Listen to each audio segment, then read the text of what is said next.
Hello and welcome to another episode of the CUFI Weekly. This week I want to talk about the international institutions like the United Nations, the International Red Cross, the ICC, the International Criminal Court, and why they constantly seem to be on the wrong side of history.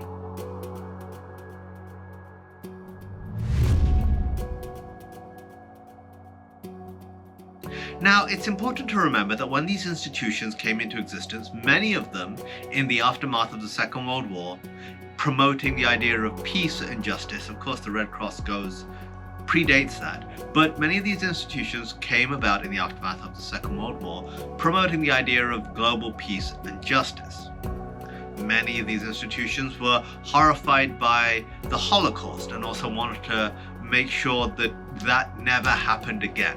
But what we do see is constantly these international bodies failing to do the right thing. Now, what do I mean by that? This week, the Iranian President Ebrahim Raisi died in a plane crash, and the United Nations Security Council, which is committed to being a force for peace, held a moment of silence for him.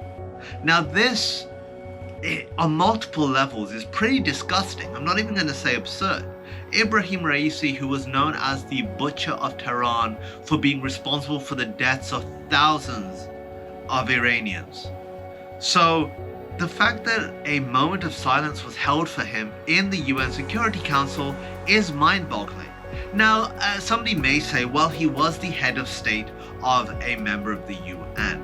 And while I acknowledge that, it's important to ask this question. Where is the line?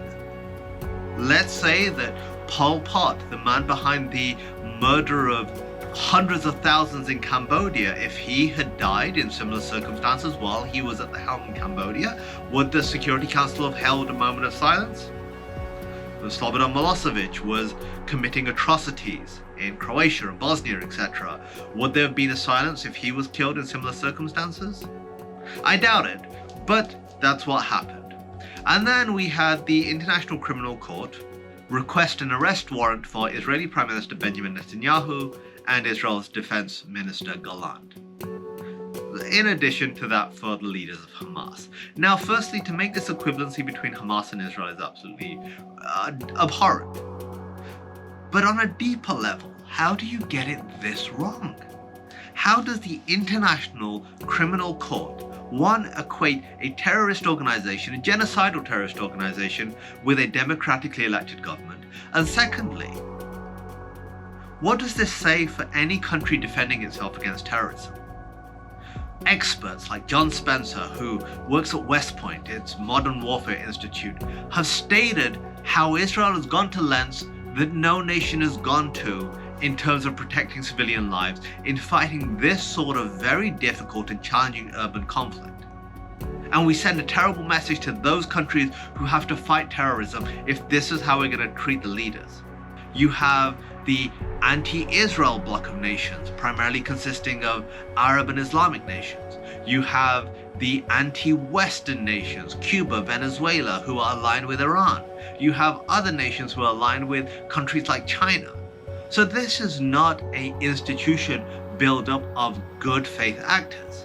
It has become a boys club, and if you have the most amount of friends, you can push your own agenda, and that's what we're seeing today. It is sad, but that is the reality of the situation. And we need to make sure that we're calling that out, and we're not allowing these institutions to be used as some sort of authority in what is right and good, especially when it comes to Israel and how it fights against terrorism to bring its people home. This is Kasim Hafeez for the CUFI Weekly. For Zion's sake, do not remain silent. Thanks for checking out this episode. Be sure to like and subscribe so you get a notification every time a new episode hits. And if you want to check out some of our previous episodes, and we've got some really good ones, click on one of the thumbnails and that will take you right there. And finally, if you want to know more about CUFI and the work we do, go to cufi.org to check out all the resources we have available free to you.